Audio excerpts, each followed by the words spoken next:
Kom, så vi gå ned dit. Vi ser en bru der nede ved elva. Kom, Kissi.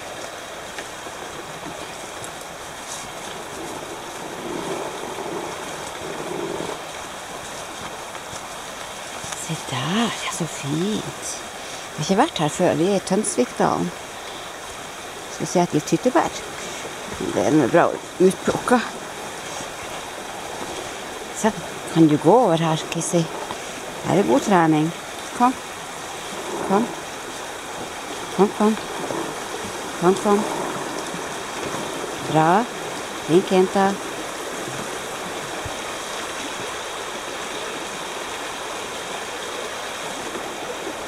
Kom.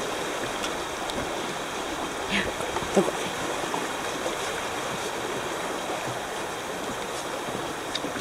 Uff da. Trodde du imellom?